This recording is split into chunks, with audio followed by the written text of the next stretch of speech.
ఈరోజు ప్రజాపాలనలో భాగంగా తాళరాంపూర్లో ఘనంగా సీఎం రేవంత్ రెడ్డి గారికి పాలాభిషేకం జరపడం జరిగింది. ఈ గడిచిన ఏడాదిలో తెలంగాణ ప్రభుత్వం ఏదైతే కాంగ్రెస్ ప్రభుత్వం ఉన్నదో రైతులకు కానీ సామాన్య ప్రజలకు కానీ మరి బడుగు బలహీన వర్గాలకు కానీ మేలు చేసే ప్రక్రియలో భాగంగానే పాలన సాగిస్తూ ఉన్నది.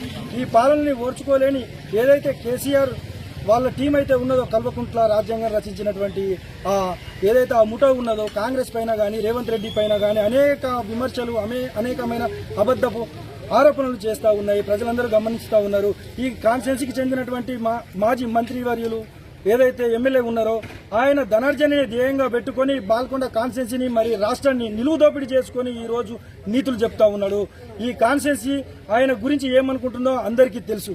ఆ విధమైనటువంటి ఒక క్షుద్ర రాజకీయాలు చేసేటటువంటి ఈ ఏదైతే ఎమ్మెల్యే ప్రశాంత్ రెడ్డి గారు ఉన్నారో ఇప్పటికైనా కాంగ్రెస్ ప్రభుత్వానికి మద్దతుగా ఉండి కాంగ్రెస్ ప్రభుత్వం చేస్తున్నటువంటి మంచి కార్యక్రమాలకు తోడందించాలి, మంచి సలహాలు ఇవ్వాలి. కానీ ఆయన ఏదైతే మిషన్ భగీరథలో కానివ్వండి, ఆయన చేసినటువంటి మంత్రివర్గంలోనైనా ఏవైతే కుంభకోణాలు చేసిందో అదేవిధంగా ప్రతి ప్రభుత్వంలో జరుగుతాయని ఆయన ఒక అపోహపడతామన్నాడు. ఖబర్దార్, మేము బాల్కొండ కాన్స్టిట్యున్సీ నుంచి ఈ మండలం నుంచి ఈ గ్రామం నుంచి మేము హెచ్చరించుతున్నాం. ఒకటే ఒక మాట ప్రశాంత్ రెడ్డి గారికి, మీరు మాటలు అదుపులో ఉంచుకోండి. మీరు అవాక్కులు చెవాక్కులు పలికితే తీవ్ర పరిణామాలు ఎదుర్కోవాల్సి వస్తున్నాయి. త్వరలోనే ఈ కుంభకోణాలు కూడా రేవంత్ రెడ్డి గారు బయట పెట్టేటటువంటి పరిస్థితి వస్తూ ఉన్నది. జాగ్రత్తగా ఉండండి అని మీకు ఈ మీడియా తరఫున ఖచ్చితంగా మేము ఏరేట్ల మండల కాంగ్రెస్ నుంచి మీకు హెచ్చరిస్తున్నామని చెప్తా ఉన్నాం.